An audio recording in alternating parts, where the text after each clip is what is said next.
रात का समय था। कमरे में हल्की सी अंधेरी नहीं, बल्कि एक अजीब सी घुटी हुई अंधेरी फैली हुई थी। एक लड़की अपने पति के साथ एक रहस्यमयी और खतरनाक खेल खेल रही थी।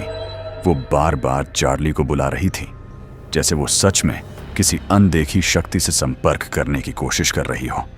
उसका पति इस सब को गंभीरता से नहीं ले रहा था।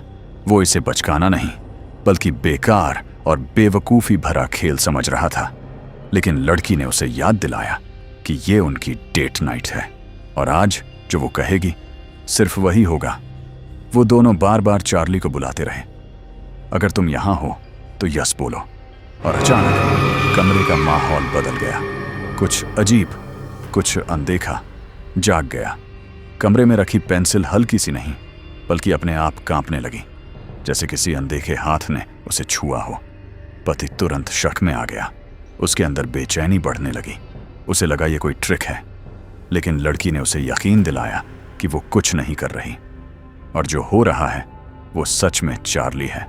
कुछ ऐसा जो दिखाई नहीं दे रहा, लेकिन मौजूद है। अब लड़के ने चार्ली से कहा कि वो खुद को दिखाए, लेकिन क्योंकि ये खेल सिर्फ हाँ या नहीं में जवाब देता है, इसलिए ऐसा संभव नहीं था, और यही बात इसे और ज्यादा डरावना बना रही थी। फिर लड़के ने चार्ली से कहा कि अगर वो सच में मौजूद है तो कमरे की लाइट्स को फ्लिकर करे।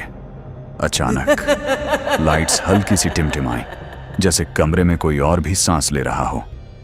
ये सब देखकर पति डर गया। अब उसे समझ आने लगा था कि ये खेल सिर्फ खेल नहीं है। वो इस खेल से बोर नहीं, बल्कि अंदर से डर चुका था, और उसने कहा कि वो सोने जा रहा है। लेकिन लड़की ने उसे रोक लिया, क्योंकि इस खेल को खत्म करने के लिए चार्ली से इजाजत लेना जरूरी था, वरना कुछ भी हो सकता था। पति मान गया और चार्ली से खेल खत्म करने के लिए कहने लगा, लेकिन उसी वक्त लड़की ने उसे रोक दिया, क्योंकि उसके पास अभी एक खतरनाक सवाल बाकी था। अब लड़की ने चार्ली से अपने दिल का सबसे डरावना सवाल पूछा, क्या उसका पति उसे धोखा दे रहा है? कुछ पल की खामोशी नहीं, बल्कि एक भारी, दम घोंट देने वाली खामोशी छा गई। फिर धीरे धीरे जवाब हां की तरफ मुड़ गया। यह देखकर पति हैरान और गुस्से में आ गया। उसने इसे पूरी तरह बकवास कहा, लेकिन उसकी आवाज में भी हल्का सा डर था। लेकिन लड़की अब इस खेल पर पूरी तरह भरोसा कर चुकी थी। उसने अगला सवाल पूछा, क्या वो अपने पति के दोस्त के साथ धोखा दे रहा है? जवाब फिर हां था। अब लड़की का गुस्सा नहीं, बल्कि बदला जाग चुका था। उसने चार्ली से कहा कि वो उसके पति की गर्दन तोड़ दे। अगले ही पल एक हड्डी टूटने की डरावनी आवाज गूंजी, और चार्ली ने सच में उसकी गर्दन तोड़ दी। लेकिन लड़की नहीं रुकी। उसने चार्ली से कहा कि उसे यहां से ले जाए। कमरा अब एक कैद खाने जैसा लग रहा था, जहां से निकलना नामुमकिन था। कमरे का माहौल और भी ज्यादा डरावना हो गया। लेकिन इस सब के बाद लड़की ने एक नया रुख अपनाया। अब उसने चार्ली से कहा, क्या तुम मुझे अमीर बना सकते हो? कुछ ही पलों बाद उसके सामने अचानक एक बहुत बड़ी रकम दिखाई दी, जैसे कहीं से छीन कर लाई गई हो। वो हैरान रह गई, खुशी से पागल होने लगी। उसे यकीन नहीं हो रहा था कि वो अब अमीर हो चुकी है, लेकिन उसकी इच्छाएं खत्म नहीं हुई। अब उसने चार्ली से कहा कि उसे दुनिया की सबसे खूबसूरत लड़की बना दे।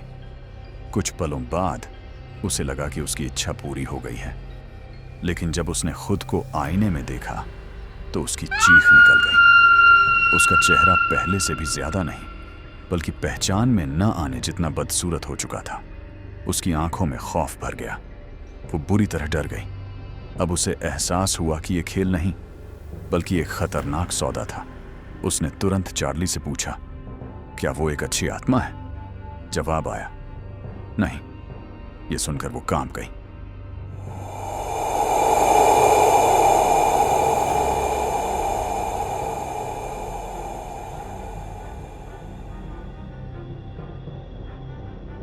अब वो घबराकर चार्ली से बार बार विनती करने लगी कि सब कुछ पहले जैसा कर दे। कुछ पलों बाद ऐसा लगा जैसे सब कुछ ठीक हो रहा है। उसके पैसे गायब हो गए, लेकिन उसका चेहरा वैसा ही रहा। अब वो पूरी तरह टूट चुकी थी। उसे समझ आ गया था कि वो हमेशा के लिए फंस चुकी है। वो चिल्लाती रही, रोती रही और बार बार चार्ली से कहती रही कि इस खेल को खत्म कर दे। लेकिन कमरे में सिर्फ उसकी आवाज नहीं बल्कि किसी अनदेखी मौजूदगी की गूंज भी थी और खेल अब भी खत्म नहीं हुआ था।